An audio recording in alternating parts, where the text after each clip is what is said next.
हमेशा हमारे मन में एक प्रश्न उठता है कि कभी भी कहीं भी कथा होती है तो कथा प्रारंभ होने से पहले ये संकीर्तन क्यों कराते हैं? ये ज़रूरी है क्या? तो आपको बताएं कि भगवान अपनी शरण में कभी गंदगी को स्थान नहीं देते। और हमारे मन की स्थिति क्या है ये हम सभी समझ रहे हैं। मन में ना जाने कितने रिश्तेदारों को हमने ला करके बिठा रखा है। छल, दंभ, द्वेष, पाखंड, झूठ, अन्याय। और कहा गया है कि छल, दंभ, द्वेष, पाखंड, झूठ, अन्याय से निष्दिन दूर रहें। पर मुझे लगता है कि जितना दूर रहने की बात की जाती है उतना हम उसके और नज़दीक और नज़दीक और नज़दीक जाते चले जाते हैं। आइए इन्हीं विकारों से शुद्ध होने हेतु भगवान का पावन नाम संकीर्तन करते हैं और भगवान से प्रार्थना करते हैं कि हे नाथ, आपकी बड़ी कृपा हुई जो हमें ये शुभ अवसर आपने प्रदान किया इस जीवन में, इसके लिए आपको सादर धन्यवाद। और इतना ही नहीं प्रभु, ये जो कृपा हमारे आपके ऊपर बरस रही है, ये कृपा अब जीवन में निरंतर बरसती रहे। ये जो भजन है ना, एकमात्र हमारा सहारा है हमें इस भव सागर से पार जाने के लिए, याद रखिएगा। और इस भजन की ना एक बहुत बड़ी विशेषता है, भगवान के नाम की एक बहुत बड़ी विशेषता ये है कि ये सुख में कभी याद नहीं आता। भगवान का नाम तो हमेशा दुख में ही याद आता है। और विचार करने योग्य बात तो ये है कि जो देता है ना, जब सुख हमें मिलता है तो हम सुख देने वाले को ही भूल जाते हैं। फिर तो हमें लगता है कि जो है हम ही हैं, और ये जो सुख हमारे जीवन में आया है ये हमारी अपनी योग्यता से आया है, और इसलिए हम सुख देने वाले को भूल जाते हैं। तो ये नाम हमें दुख में याद आए उससे पहले ही हमें इसका पावन जप करना शुरू कर देना चाहिए। जीवन का एक ही आधार है भगवत नाम संकीर्तन। इसके अलावा कोई दूसरा उपाय, आधार, व्यवस्था, विकल्प कुछ भी नहीं है। और याद आता है कब आता है? जब हम सब कुछ लुटा के बैठ जाते हैं। एक बात पूछूं आपसे, एक प्रश्न पूछूं। यहाँ पे जितने भी भक्त बैठे हैं, क्या आपने अपने लिए अब तक कुछ किया? जिन्होंने किया वो हाथ उठाएंगे। क्या हमने अपने लिए अब तक कुछ किया? ध्यान दीजिएगा, प्रश्न ऐसा नहीं है अपने लिए आपने क्या किया। मुझे नहीं लगता कि किसी ने कुछ किया होगा अपने लिए। क्यों? क्योंकि हम तो अपने परिवार के पीछे भाग रहे हैं, घर के पीछे भाग रहे हैं। हम हमेशा दूसरों के लिए करते हैं।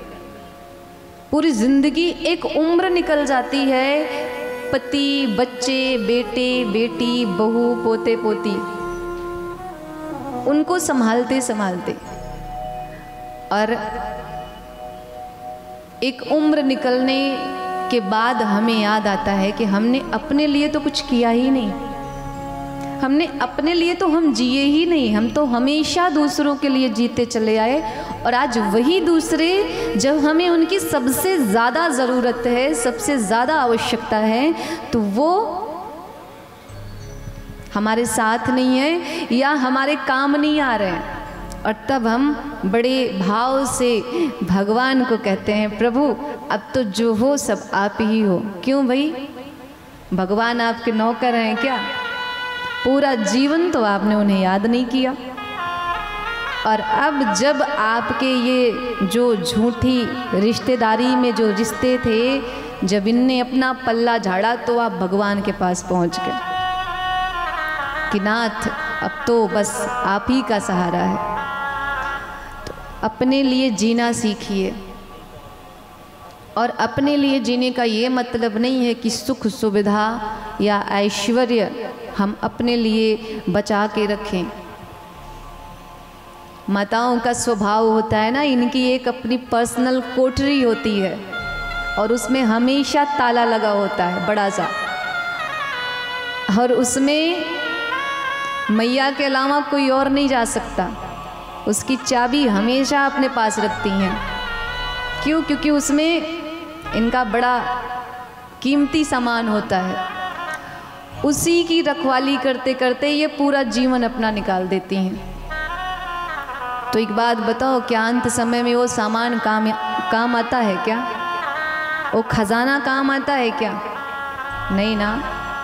अंत समय में तो केवल एक ही इच्छा होती है कि केवल एक बार मेरे जीवा से ईश्वर का नाम निकल जाए, हम मुक्त हो जाएं इस आवागमन के चक्कर से। पर ये इतना आसान नहीं है। जो भक्त ऋषि मुनि साधु संत जो जीवन भर राम राम राम राम कृष्ण कृष्ण कृष्ण रटते रहते हैं, वो भी भगवान से एक ही प्रार्थना करते हैं कि पूरा जीवन तो हम आपका नाम ले रहे हैं, लेकिन नाथ ये बहुत बड़ी बात नहीं है। तो बड़ी बात कब होगी?